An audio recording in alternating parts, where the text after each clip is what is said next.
আচ্ছা, আমরা আবার চিত্র আঁকি। এবার আমরা আরও দুটা সূত্র শিখবো, সেম চিত্র। এটার নাম এ, এটার নাম এক্স, এটার নাম ও, এখানে একটা লম্ব, ওর নাম পি, ওর নাম এম, থিটা। রাইট, সেম চিত্র। আচ্ছা,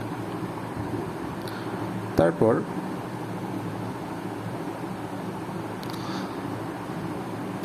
এখন আমরা সেক থিটা দিয়ে সূত্র শিখব। হ্যাঁ, সেক স্কোয়ার থিটা। তাহলে প্রথমে আমরা সেক স্কোয়ার থিটাটা লিখি। Sec square theta, sec square theta মানে কি 1/cos থিটা। রাইট, আমরা বলছি আমরা cos theta, sine theta, tan theta এই তিনটাই শিখবো, বাকিগুলো জাস্ট উল্টা। তো এটাকে আমরা লিখতে পারি 1/cos স্কোয়ার থিটা। স্কোয়ার থাকুক বা না থাকুক ওটা ম্যাটার করে না, সূত্রের মতোই থাকবে। এখন 1/cos স্কোয়ার থিটা, ওকে আমরা এভাবে লিখতে পারি, সুবিধার জন্য আলাদা করে আনতেছি। আচ্ছা, এবার cos থিটাকে আমরা কিভাবে লিখতে পারি? cos থিটা মানে কি ভূমি বাই অতিভুজ। ভূমিকে ওএম আমরা একটু আগে দেখলাম, ওএম স্কোয়ার বাই অতিভুজ স্কোয়ার, ওপি স্কোয়ার। তাহলে OM square by OP square. এবার আমরা ভাগের নিয়ম অনুযায়ী জানি ওপিটা উপরে চলে যাবে, তাহলে ওপি স্কোয়ার ওএম স্কোয়ার। আচ্ছা, এবার দেখো, এবার আমরা উল্টা প্রসেসটা করবো আগেরটার থেকে। এবার ওপি মানে কি? ওপি মানে অতিভুজ, তাহলে অতিভুজ স্কোয়ার মানে কি লম্ব স্কোয়ার, লম্ব স্কোয়ার মানে পিএম স্কোয়ার প্লাস ভূমি স্কোয়ার মানে ওএম স্কোয়ার। পিথাগোরাস উপপাদ্য, অতিভুজ স্কোয়ার ইজ ইকুয়াল টু লম্ব স্কোয়ার প্লাস ভূমি স্কোয়ার, আর নিচে যা ছিল তাই। এবার আলাদা করব, আলাদা করলে PM square plus by OM square plus OM square by OM square. এখানে দেখো পিএম হইল লম্ব, ওএম হইল ভূমি, তাহলে লম্ব বাই ভূমি কি? লম্ব বাই ভূমি হইল ট্যান থিটা, যেহেতু আমরা কোনটাকে থিটা ধরছি। ঠিক আছে, ট্যান থিটা হবে না, স্কোয়ার ছিল দুইটার উপরে, তাহলে tan square theta plus OM square কাটাকাটি করলে 1 আসে, তাহলে 1। তাহলে আমরা কি পাইলাম? Sec square theta is equal to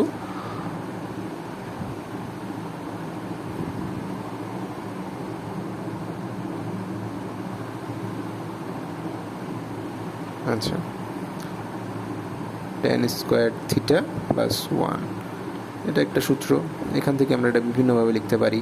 sec square theta minus tan square theta is equal to 1 লিখতে পারি, অথবা tan square theta is equal to sec square theta minus 1 লিখতে পারি। একটা মনে রাখলে বাকিগুলো এমনি পারা যায়। এটা তোমাদের পঞ্চম সূত্রটা। হ্যাঁ, তারপরে আরেকটা সূত্র আছে সেম টু সেম, জাস্ট এখানে তোমার কসেক স্কোয়ার থিটা হবে আর কি। তাহলে cosec square theta is equal two 1/sin square. এটাতে অত সময় নিব না, আশা করি এই জিনিসটা বুঝলে এই জিনিসটা তোমরা পারবা। তো সাইন স্কোয়ার থিটা, এটা সংক্ষেপে করতেছি। তাহলে লম্ব মানে পিএম স্কোয়ার বাই ভূমি অতিভুজ ওপি স্কোয়ার, ওপিটা উপরে চলে যাবে, ওপি স্কোয়ার, আর এখানে পিএম স্কোয়ার। পিথাগোরাসের উপপাদ্য অনুযায়ী ওপি স্কোয়ারটা আমরা ভাঙতে পারি, অতিভুজটাকে ভেঙে কি লিখতে পারি? ওএম স্কোয়ার ভূমি স্কোয়ার প্লাস লম্ব স্কোয়ার, একভাবে লিখলেই হয় পিএম স্কোয়ার। তাহলে OM square by PM square plus PM square plus PM by PM square. আচ্ছা, ওএম স্কোয়ার হলো ভূমি আর পিএম স্কোয়ার হলো লম্ব। এখন ভূমি বাই লম্ব হলো কট থিটা। হ্যাঁ, এটাকে তোমরা অন্যভাবেও যদি আমরা যেভাবে পড়তেছি সেভাবেও যদি বলি, লম্ব বাই ভূমিতে ট্যান থিটাতে আনা যায়। হ্যাঁ, বাট তোমরা এতটুকু মনে রাখো যে ট্যান থিটার উল্টা করলেই তো কট থিটা, তাই না? তাহলে লম্ব বাই ভূমি, এটার উল্টা করলে কী হবে? ভূমি বাই লম্ব। একটু কঠিন হয়ে যাচ্ছে, বাট এতটুকু মনে রাখো যে ভূমি বাই লম্ব হলো কট থিটা। তাহলে এখানে আসে ভূমি স্কোয়ার বাই লম্ব স্কোয়ার, তাহলে আসবে কট স্কোয়ার থিটা প্লাস কাটাকাটি করলে 1 চলে আসে, 1/1 1 হয়। তাহলে cosec square theta is equal two cot square theta plus 1। এখান থেকেও তুমি অনেকভাবে অনেকগুলো সূত্র আনতে পারো। আচ্ছা, এখন আমরা অনুশীলনীতে চলে যাব। উদাহরণে কিছু ম্যাথ আছে, আমরা অনুশীলনীটা করার পরে উদাহরণের ম্যাথগুলো নিজে নিজে চেষ্টা করবা, যেহেতু উত্তর দেওয়া আছে নিজে চেষ্টা করার পরে উত্তরের সাথে মিলাই দেখবা। অনুশীলনের অঙ্কগুলো আমরা একটা একটা করে দেখি। দেখো 1 নাম্বার 2 নাম্বারে কিছু জিনিস দেওয়া আছে, ওগুলো খুবই সহজ, কিন্তু একটু মজার জন্য আমরা দেখি আর কি, এগুলো বুঝতে পারলে মজা আছে। তো অনুশীলনী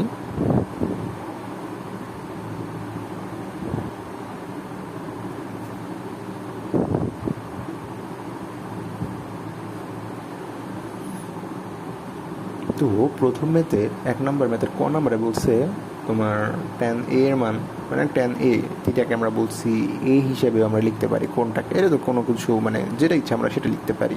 tan a এর মান সর্বদা 1-এর চেয়ে কম কেন হবে, হ্যাঁ 1-এর চেয়ে কম হবে কি না, ঠিক আছে, এটা কি সত্যি না মিথ্যাটা যাচাই করতে বলছে। এটা খুবই সুন্দর একটা মানে হ্যাঁ কী বলে একটা জ্ঞানমূলক প্রশ্ন হইতে পারে, হয়তো এটা পরীক্ষায় কখনো আসবে না, কিন্তু এটা জেনে রাখা ক্ষতি কি, জেনে রাখা ভালো। কিন্তু ফার্স্ট অফ অল একটা ত্রিভুজ আমরা আঁকি সমকোণ, হ্যাঁ সমকোণ ত্রিভুজ এঁকে ত্রিভুজের নামগুলো দিই। এটা হলো সমকোণ, এটা হলো এই কোণটা পরে দিই, ধরি এটা হলো এই কোণ, তাহলে এইটা হলো এই কোণ আর কি, হ্যাঁ এই পুরা কোণটা এই বিন্দুটাও এটা হলো বি, এটা হলো সি, আচ্ছা সমকোণটা হলো সি। আচ্ছা তো tan a মানে কি, tan a, আচ্ছা এটা আমরা a না দিয়ে এটা আমরা ভাইয়ারা চলো আমরা এটার নাম দিয়ে হইলো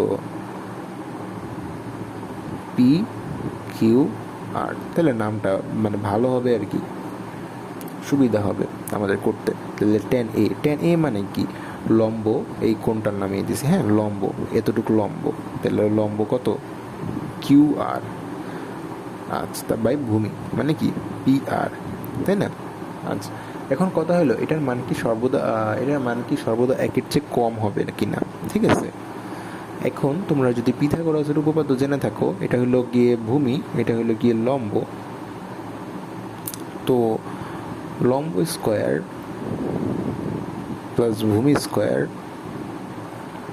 ইজ ইকুয়াল টু অতিভুজ স্কোয়ার, তাই না পিথাগোরাসের উপপাদ্য অনুযায়ী।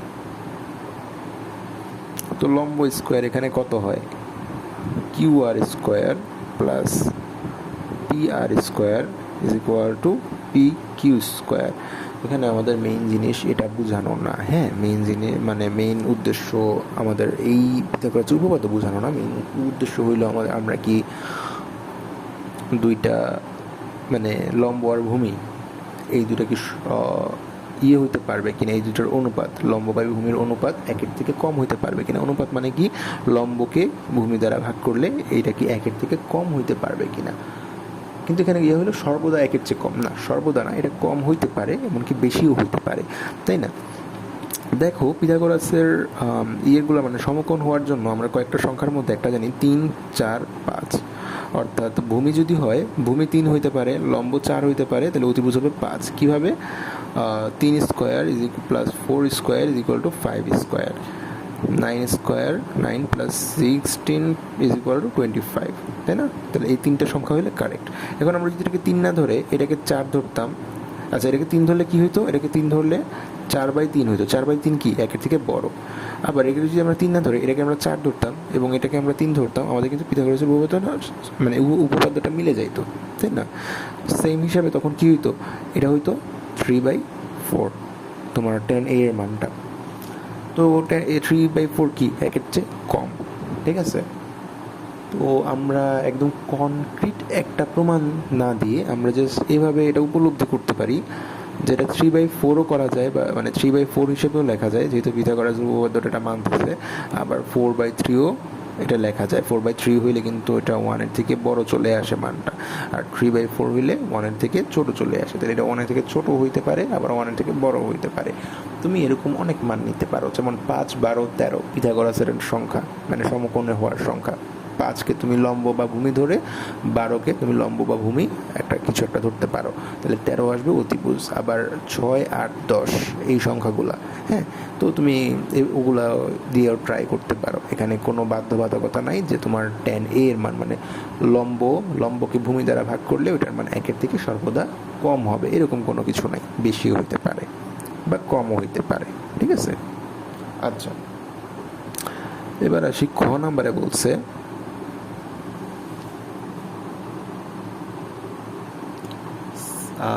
কট এ হলো কট ও এ এর গুণফল না, কট এ কট ও এ এর গুণফল না, আমরা আগেও বলছি কট এ আর কট আর এ দুইটা একত্র একটা জিনিস, হ্যাঁ, দুইটা আলাদাভাবে লিখলে কোনো মিনিং নাই।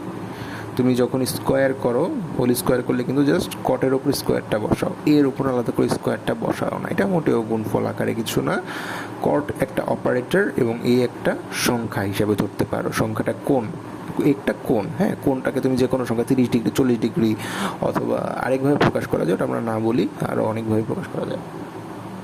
তো রেডিয়ান আকারে ওগুলা আপাতত দেখার দরকার নেই, তুমি জাস্ট এতটুকু দেখো যে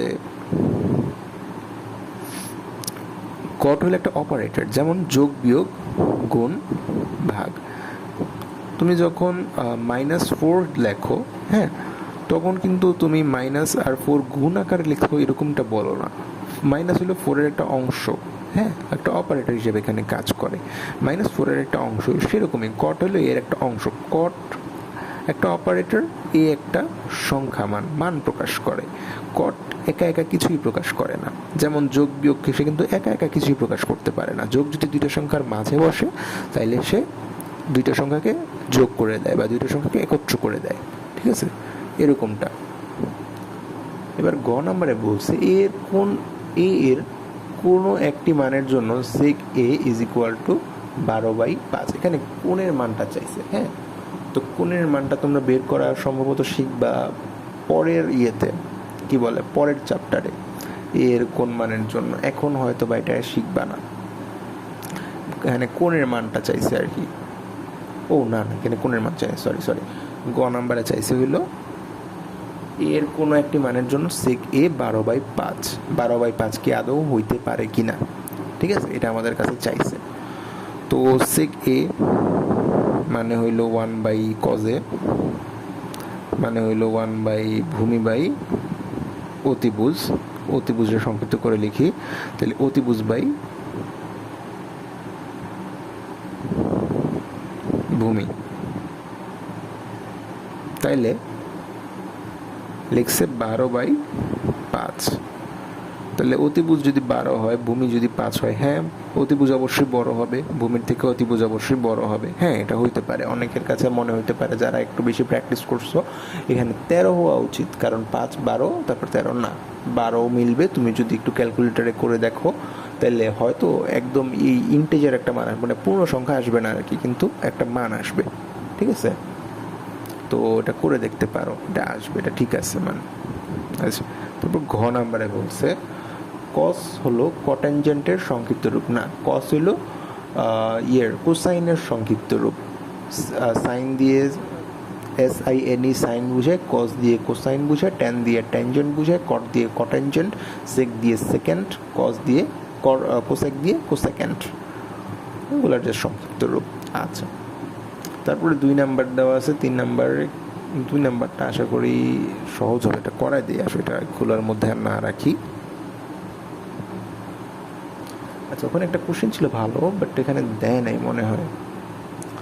সাইন এ এর মান, মানে সাইন থিটা বা কস থিটা এর মান কেন 1-এর থেকে বড় হইতে পারে না? এটা খুব সহজ একটা কোশ্চেন, তোমরা যদি পারো এটা আমাদেরকে কমেন্টে বইলো আর কি, কেন সাইন থিটা বা কস থিটার মান 1-এর থেকে বড় হইতে পারে না। আচ্ছা, ওটা তো জটিল কোশ্চেন না, সহজ কোশ্চেন। তারপরে 2 নম্বরে বলছে, দেখো খুব ইজি কোশ্চেন, সেটা হলো সাইন এ এর একটা মান দেওয়া আছে, এ বা থিটা, এখানে এ লেখা আছে। তো এ কোণের অন্যান্য ত্রিকোণমিতিক অনুপাত। ফার্স্টে ত্রিকোণমিতির ক্ষেত্রে প্রথম তোমরা ত্রিভুজ আইকা ফেলবা, বুঝছো, ত্রিভুজ আইকা এরকম কোশ্চেনে দেওয়া শুরু করবা যে এটা যদি 3 হয়, 3 মানে কি লম্ব, আগে আমরা এটার নাম দিই ABC। আচ্ছা, যেহেতু কোণের মান এ দেওয়া আছে, আবার আমরা একটু ভুল করে ফেলছি, PQ, আর ভুল না, আসলে একটু কনফিউজ হয়ে যেতাম আর কি। এটা লম্ব, তাহলে এটার আমরা ধরবো এ কোণটা, হ্যাঁ। আচ্ছা, তো এখন এটা হলো লম্ব, মানে কি পি কিউ, আর হলো অতিভুজ মানে এই যে পি আর, তাহলে এটা হলো 3, এটা হলো 4। তাহলে আমাদের ভূমি কত হবে দেখি তো, 4 স্কোয়ার মাইনাস 3 স্কোয়ার। কেন? কারণ 4 square is equal to 3 square plus Q R square. তাহলে Q R square is equal to 4 square minus 3 square. তাহলে 16 মাইনাস 9 কত হয়, 7। তাহলে এটা হবে √7। তাহলে কজ এ মানে কি, ভূমি বাই অতিভুজ, তাহলে √7/4। তারপর tan মানে কি, লম্ব বাই ভূমি, 3/√7, 3/√7। বাকি তিনটা তোমরা বের করবা, অনুপাত তো পারো, এগুলো জাস্ট উল্টা করে দিলেই হবে আর কি। বাকি তিনটা তোমরা বের করবা, বের করলে শেখা হয়ে যাবে তিনটা। আচ্ছা, অনুশীলনের তারপরে 3 নাম্বার ম্যাথ। হ্যাঁ, বাকিগুলো আমরা একবারে অনুশীলনীতে যখন পৌঁছাবো তখন করবো। আগে আমরা দেখি এগুলোকে আদৌ আমরা করবো কিনা। 3 নাম্বারের যেটা দেওয়া আছে ওটা 15 cot a is equal two 8। ওখান থেকে আমরা যদি 15টাকে 8-এর নিচে নিই, তারপরে আমরা সাইন এর সিকের মানটা বের করতে পারবো। এবিসি সমকোণী ত্রিভুজের সি হলো সমকোণ, এ বি এত, বিসি এত হলে, এবং এবিসি কোনটা থিটা কোন দেওয়া আছে। তাহলে হ্যাঁ, এটাও তুমি বের করতে পারবে। ত্রিভুজটা আঁকা হয়ে গেলে তোমাদের বের করা হয়ে যাবে। ত্রিভুজটা আঁকো, আঁকার পরে যদি না পারো তাহলে বইলো কমেন্টে। তারপর এবিসি সমকোণী ত্রিভুজের বি একটি সমকোণ। আচ্ছা, tan a এর মান √3 মানে √3/1 আর কি, √3-এর নিচে একটা 1 আছে, তাইলে √3। আচ্ছা, আমরা 5 নাম্বার থেকে শুরু করব। হ্যাঁ, আমরা 3, 4 করবো না, 3, 4 তোমরা নিজেরা করবা, 5 নাম্বার থেকে শুরু করব।